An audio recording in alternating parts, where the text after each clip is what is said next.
Hello friends, কুসুম এপিসোডে সবাইকে স্বাগত। কুসুম সিরিয়ালে আসতে চলেছে ধামাকা পর্ব। ইন্দ্রাণী গাঙ্গুলি এবার রাতুলের সাথে কুসুমের বিয়ের সিদ্ধান্ত নিল।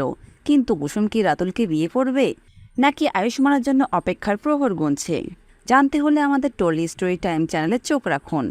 ইন্দ্রাণী রাজের সাথে আলোচনা করে বলে রাতুলের সাথে কুসুমের বিয়ে হবে, তবে রাতুলের সম্পর্কে ভালোভাবে খোঁজখবর নিতে হবে আগে।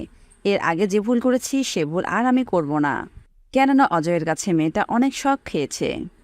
ইন্দ্রাণী যখন সবার সামনে রাতুলের সাথে কুসুমের বিয়ের কথা বলে তখন কুসুম মনে মনে ভাবতে থাকে যে এই বিয়েতে রাতুল কখনোই রাজি হবে না, কেননা সে আগে থেকে প্ল্যান করে রেখেছে, রাতুলকে সে বলে রেখেছে। আর ইন্দ্রাণীর এই কথা শুনে রাতুল বলে কুসুমের মতো মেয়েকে আমি বিয়ে করতে পারবো না।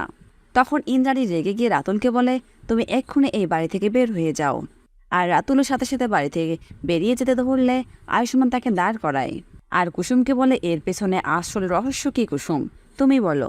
আসল কথা হলো কুসুম তো রাতুলকে বিয়ে করতে চায় না, সে মনে মনে তো আয়ুষ্মানকে ভালোবাসে। আর আয়ুষ্মানও যে কুসুমকে ভালোবাসে সেটাও সে জানতো। তো বন্ধুরা, এবার তাহলে বিয়ের মণ্ডপে কে বসতে চলেছে, কুসুম আয়ুষ্মান নাকি কুসুম রাতুল? জানতে হলে আমাদের টলি স্টোরি টাইম চ্যানেলের পাশে থাকুন আর আপনাদের সুন্দর মতামত আমাদের কমেন্ট বক্সে কমেন্ট করে জানাবেন। ধন্যবাদ সবাইকে।